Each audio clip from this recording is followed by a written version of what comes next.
साक्षात् परं ब्रह्म तस्मै श्री गुरुवे नमः। तस्मै श्री गुरुवे नमः।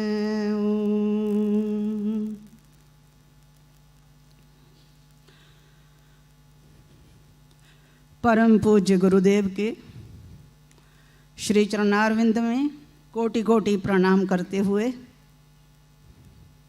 मंचस्थ विद्वत समाज एवं उपस्थित बंधुओं सभी को मेरा जय विराट।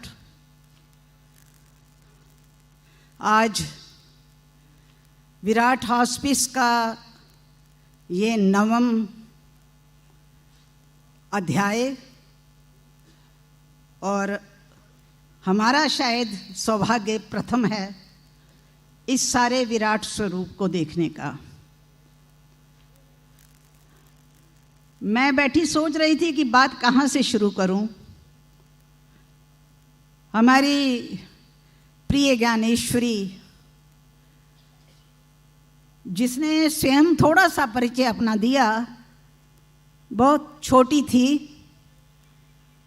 ब्रह्म ऋषि आश्रम विराटनगर पिंजौर में गुरुदेव के चरणों में जब हम सभी उपस्थित होते थे तो ये मेरे पीछे ही बैठती थी और जहाँ मैंने जाना वहीं पीछे पीछे मेरे साथ ही चलना। और स्वभाव में चंचल, और बाद में कुछ वर्षों के पश्चात मैं विदेश में थी, हॉलैंड में, तो मुझे गुरुदेव का एक पत्र आया कि तुम्हें एक बहुत प्रसन्नता की बात बताएंगे और तुम हैरान भी हो जाओगी। तो उन्होंने मुझे लिखा कि वो छोटी सी लड़की जो तुम्हारे पीछे पीछे घूमती थी, आज अपने पिताजी के साथ उसने संकल्प लिया है यहीं आश्रम में रहने का। मुझे विश्वास नहीं हो रहा था, तो मैंने तुरंत गुरुदेव को फोन पर बात करी कि गुरुजी क्या ये सच है, क्योंकि इसका पहला नाम था नीरज। तो मैंने कहा नीरज सही में आश्रम में आ गई है, क्योंकि मुझे बिल्कुल भी, जिसे कहते हैं, क्योंकि विश्वास ही नहीं आ रहा था। और वही नीरज आज सही में नीरज बनकर आप सबके मध्य में कैसे समा गई है, मेरे पास शब्द नहीं है। इसने एक बात अभी कही कि संकल्प, इसमें कोई संदेह नहीं कि ये इसका एक दृढ़ संकल्प कैसे इसके मन में आया। और ये भी बात सत्य है कि जब इसने ये कार्य प्रारंभ किया तो कुछ ने तो उसको स्वीकार किया, कुछ ने कहा ये कैसा काम करने जा रहे हो, हर समय मृत्यु को देखोगी। परंतु मैं अवश्य ये बात कहूंगी कि ये ज्ञानेश्वरी का, क्योंकि गुरुदेव ने इसको नाम दिया ज्ञानेश्वरी, और आप ज्ञानेश्वर देव महाराज का नाम अच्छी प्रकार जानते हैं, जिन्होंने ज्ञानेश्वरी लिखी है गीता के ऊपर। और उसी का साकार रूप हम आज ज्ञानेश्वरी में पा रहे हैं। गुरुदेव जिस प्रकल्प को लेकर उन्होंने इस इंटरनेशनल ब्रह्म ऋषि मिशन का प्रारंभ किया, जिसके 3 मुख्य आयाम हैं, शिक्षा, साहित्य और स्वास्थ्य, और उन तीनों प्रकल्पों के लिए गुरुजी ने अपने सामने इतने वीतरागी संत तैयार कर दिए। हम ऐसा समझते हैं कि गुरुदेव का जीवन हम सब के लिए एक ऐसा आलोक स्तंभ था। उनके जीवन में हमने इतनी विरक्तता देखी है जिसकी कल्पना नहीं हो सकती। और मैं ये बिल्कुल बात दावे से कह सकती हूँ कि अभी तक जितने हमारे सन्यासी हैं, मोर देन 30, जो भारत के ही नहीं विदेशों में, भारत में विभिन्न क्षेत्रों में कार्य कर रहे हैं, सभी एक निस्वार्थ भाव से, त्याग भाव से इस क्षेत्र में लगे हुए हैं। और ये गुरुदेव के अपने जीवन का ही एक प्रमाण है कि उन्होंने इस प्रकार के शिष्यों का जीवन जो है वो परिवर्तित किया। गुरुदेव आप जानते होंगे, बहुतों ने उनको सुना भी होगा कि उन्होंने श्रीमद् भगवत गीता को केवल पढ़ा नहीं, केवल कमेंट्री नहीं लिखी, बल्कि भगवत गीता को जिया है। और अपने जीवन में उन्होंने गीता की वो सीख जो है, जिसमें भगवान कृष्ण ने अर्जुन के माध्यम से मानव मात्र को एक संदेश दिया, वही संदेश गुरुदेव ने हम सबको भी दिया। जब वो सन्यास देते थे तो सन्यास के समय उनका एक शब्द होता था कि मैं समाज को एक स्वामी नहीं सेवक दे रहा हूं। और जितने भी उन्होंने अपने शिष्यों को सन्यास दिया, सभी उसी सेवा के पथ पर अग्रसर हैं। और गीता में भगवान ने जिस सन्यास की व्याख्या की है, अनाश्रिता कर्म परम कार्यम कर्म करोति या स सन्यासी च योगी च ना अग्निर न च क्रिया। कहा कि सन्यासी कौन है और योगी कौन है? कहा अनाश्रिता कर्म फलम। कहा जो जिसको कर्म के फल की चाह नहीं है। और कार्यम कर्म करोती है, जो कार्य कर्मों का अनुष्ठान करता है। कर्म के दो स्वरूप हैं, एक काम्य कर्म, दूसरा कार्य कर्म। काम्य कर्म जो है वो हम अपने परिवार, अपने बच्चे, अपनी आसक्ति में आबद्ध होकर जिन कर्मों का अनुष्ठान करते हैं वो काम्य कर्म हैं। और जो कर्म लोक हित में, समाज हित में और सर्वभूत हिते रता की भावना से किया जाता है वो कार्य कर्म है। और वो कार्य कर्म जो है उसका संदेश सन्यासी के लिए दिया गया, क्योंकि उस समय ऐसी व्यवस्थाएं थी कि सन्यासी को अग्नि को छूना नहीं चाहिए और उसे कुछ भी ऐसा काम नहीं करना चाहिए।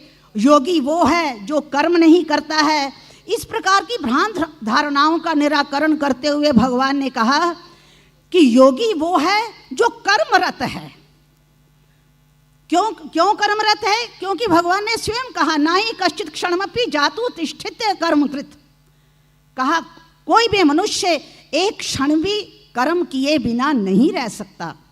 जब एक क्षण भी कर्म किए बिना नहीं रह सकता तो योगी कर्म के बिना कैसे रहेगा? परंतु उसका कर्म होना कैसे चाहिए? कहा कार्य कर्म करे। उसका प्रत्येक श्वास, उसका प्रत्येक कार्य जो है वो लोक हित में समर्पित होना चाहिए। और वही दिशा, उसी भागवत धर्म की स्थापना करने के लिए हमारे गुरुदेव हमारे देश में रही। और उसी को देखते हुए ह्यून सांग जो चीनी यात्री भारत में आया था, उसने ये घोषणा की थी कि भारत एक ऐसा देश है जिसमें यहाँ कोई भूखा नहीं है, किसी का दरवाज़ा बंद नहीं होता है, यहाँ कोई चोर नहीं होते हैं और यहाँ पर कोई नौकर नहीं है, किसी का दास नहीं है, गुलाम नहीं है। आप कल्पना कीजिएगा, ये वही भारत भूमि है। और उसी भारत भूमि में इस भागवत धर्म की प्रतिष्ठा थी। और ये भागवत धर्म केवल किताबों में, पुस्तकों में नहीं लिखा गया। हमारे बहुत से संतों ने अपने जीवन में उसको चरितार्थ किया। आप लोग जानते हैं, कबीर का नाम सुना हुआ। कबीर जो थे जुलाहा थे। संत रविदास जीवन भर जूठा गाड़ते रहे और जूता गाड़ते हुए भी एक महान संत के रूप में परिणित हुए। क्यों? क्योंकि जूता गांठने के परिणाम में ये नहीं कि उनको पैसा नहीं मिलता था। हम जब कोई भगवत कार्य करते हैं तो जैसा भी आप सुन रहे थे कि दैवी कृपा से अपने आप जो मनुष्य चाहता है वो पूर्ण होता जाता है। दैवी शक्तियां जो हमें उसके साथ लग जाती हैं। और मैं ऐसा मानती हूँ कि गुरुजी ने जो हम सबको जिस भागवत धर्म के लिए लगाया, हम सभी काम तो वही कर रहे हैं, परंतु हमारी ये छोटी बहन ज्ञानेश्वरी हम सबसे बहुत आगे चली गई और इसने वो प्रकल्प भागवत धर्म की प्रतिष्ठा के लिए अपने हाथ में ले लिया जो सहज नहीं है। कहना आसान है परंतु बहुत मुश्किल है। मैं कभी कभी सोचती हूँ कि इसमें इतना अदम्य साहस कैसे आया, क्योंकि जो मृत्यु की कगार पर पहुँचे हुए लोग हैं उन लोगों की रक्षा करना, उनकी सेवा करना, उनको अपने हाथ से खिलाना और सबसे बड़ी बात है कि उनके अंतिम समय में एक प्रदीप बनकर उनके सामने खड़े हो जाना, ये कहना मुश्किल है, बहुत मुश्किल, कठिन, बहुत मुश्किल है करना। और इसके लिए हम इसको अपना बहुत बहुत आशीर्वाद देते हैं और भगवान से प्रार्थना करती हूँ कि इसको वो बहुत अच्छा स्वास्थ्य दे, शक्ति दें, ताकि गुरुदेव के द्वारा चलाए गए ये अभियान जो हैं, ये अभियान इसी प्रकार से चलते रहें। और वैसे तो जैसा मैं सुन रही हूँ कि यहाँ जबलपुर का प्रत्येक व्यक्ति जो है, क्योंकि हमें ऐसा नहीं लगता, जब भी मैं आती हूँ इतने लोग जब देखते हैं तो हमें लगता है सारा जबलपुर ज्ञानेश्वरी के साथ इस समय लगा हुआ है। और उसमें कारण है इसकी निस्वार्थ सेवा। कोई भी व्यक्ति जब एक निस्वार्थ भाव से काम करता है तो दैवी शक्तियाँ हमेशा सहायक होती हैं और वो उस प्रकल्प को पूर्ण करने में सहायक बनती हैं। इसलिए इस कार्य के लिए हम इसको अपनी शुभकामनाएं देते हैं। जैसा मैंने सुना कि अब ये आगे हॉस्पिटल का कार्य चल रहा है और ये आगे बढ़ता जाएगा, अब ये रुकने वाला प्रकल्प नहीं है। और आप सभी भी इसके सहयोगी बनकर, क्योंकि हमारे डॉक्टर गुमाश्ता, हमारी प्रिय मैत्रेयी, और ये तो बिल्कुल स्तंभ की तरह इसके साथ खड़े हैं, इसके साथ आप सबका प्यार, स्नेह, इसका बहुत बड़ा बल है। और इसी बल पर ये अपने सारे सपनों को साकार कर रही है। भगवान से प्रार्थना है कि वो इसको शक्ति दें। बस एक बात कहना चाहूँगी, आप सबसे निवेदन है मेरा कि जो भी निस्वार्थ भाव से काम होता है, वैसे तो हर मनुष्य को ये बात याद रखनी चाहिए कि हम जितना अधिक हो सके इस कार्य में अपना सहयोग दें और जो कुछ अपने पास है ये सदैव याद रखें कि ये किसी की देन है। बस ये बात दिमाग में रहनी चाहिए। हमारे पास तन है, मन है, धन है, जो कुछ भी है ये किसी की देन है। हम चाहें कि हमारी इच्छा से हमारा श्वास चले, नहीं चल सकता। हम चाहें कि हम अपनी इच्छा से उठ बैठ सके, नहीं हो सकता है। इसलिए भगवान ने यदि आपको कोई शक्ति दी है तो आप अपनी शक्ति से इस कार्य में अपना सहयोग दें और इस कार्य को और आगे बढ़ाएं। और जितना आप सहयोग देंगे उतनी भगवान आपको और शक्ति देगा। भारत में एक बहुत बड़े संत हुए हैं, रहीम खान खाना, शायद आप लोगों ने उनका नाम सुना होगा। रहीम खान खाना के पास ईश्वरीय कृपा से बहुत धन था, बहुत संपत्ति थी, और उस संपत्ति को वो क्या करते थे, वो बांटते रहते थे समाज में। और जब बांटते थे तो उनका एक नियम था कि वो देखते नहीं थे सामने वाले को। सामान्य मनुष्य का तो ये एक, मैं यही कहूँगी कि वो सोचता है कि मैं जो दे रहा हूँ सबको पता लगना चाहिए मैंने इतना दिया। परंतु रहीम खान खाना जब बांटते थे तो हाथ ऊंचे उठते थे और आंखें नीचे होती थी। उनकी इस देन को देखकर किसी ने उनसे पूछ लिया कि सीखियो कहाँ नवाब ये ऐसी अद्भुत देन, ज्यों ज्यों करे ऊंचे उठे त्यों त्यों नीचो नैन। कहा ये कहाँ से सीखी है तूने देन? तेरे हाथ तो ऊपर उठते जा रहे हैं और तेरी आंखें नीचे होती जा रही हैं। संसार के लोग तो देते समय आंखें ऊपर करके देते हैं, परंतु तुम्हारी आंखें नीचे होती हैं। तो आगे से जो रहीम खान खाना ने उत्तर दिया, मैं समझती हूँ वो हम सब के जीवन का मूल मंत्र होना चाहिए। और वो मूल मंत्र क्या है? देनहार कोई और है, देत रहत दिन रैन। देने वाला सही में कोई और है। चाहे हमारा ये जो श्वास चल रहा है ये हमारे अपनी इच्छा से नहीं चल रहा, और वो दिन में भी हमारे प्राणों की रक्षा करता है, रात में भी हमारे प्राणों की रक्षा करता है। देत रहत दिन रैन, लोग भ्रम मुझ पे करें या तो नीचो नैन। का लोग मेरे पर भ्रम कर रहे हैं कि रहीम खान खाना दे रहा है, इसी लज्जा से मेरी आंखें नीचे हो रही हैं। तो मेरे कहने का अभिप्राय, हम सबको भी यदि ईश्वर ने धन दिया है, शक्ति दी है, शारीरिक कोई क्षमता दी है, तो सद्कार्यों में लगाओ। जितना लगाओगे, एक बात और याद रखिएगा कि जितना लगाओगे उतना बढ़ेगा। कौन सा कुआं सूखता है? कौन से कुएं का पानी सूख जाता है? जिससे पानी नहीं निकाला जाता वो कुआं सूख जाता है, और जिस कुएं से आप पानी निकालते रहते हो वो कभी नहीं सूखता। ऐसे ही शरीर का अंग, जिस अंग से आप काम करना बंद कर देते हो, वो अंग शिथिल हो जाते हैं, उनमें शक्ति नहीं रहती। इसका अभिप्राय, जितनी शक्ति आप लगाते हैं दैवी विधान से, उससे डबल शक्ति आपको भगवान प्रदान करते हैं जब आपने उस शक्ति का प्रयोग किसी सत्कार्य के लिए किया है। इसलिए ये संकोच मत करिए कि हमारे पास बहुत थोड़ा है। वो गिलहरी वाली बात हमारे भाई बड़ी अच्छी कह रहे हैं। जो भगवान ने हमें प्रदान किया है, हम सभी संकल्प करें ज्ञानेश्वरी की तरह। हम सभी के पास जो कुछ है, आप जबलपुर वासी बहुत भाग्यशाली हैं जिनको हमारा इतना कर्मठ कर्त्री यहाँ पर प्राप्त हुई है।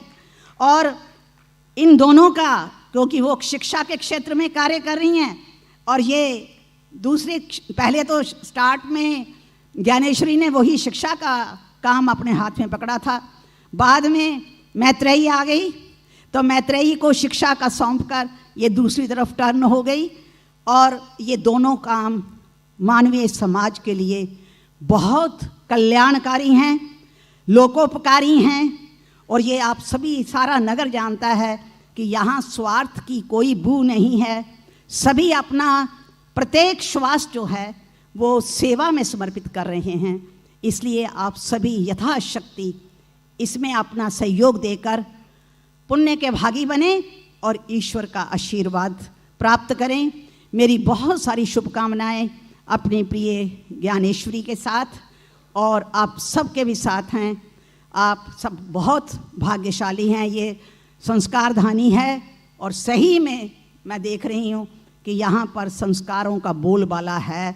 आप सभी के सहयोग से ये काम आगे दिन दुगुनी रात चौगुनी बढ़ेगा, इतना हमें पूर्ण विश्वास है। इसी के साथ अपनी वाणी को सबके प्रति नमन करते हुए अपनी वाणी को विश्राम देती हूँ। ओम।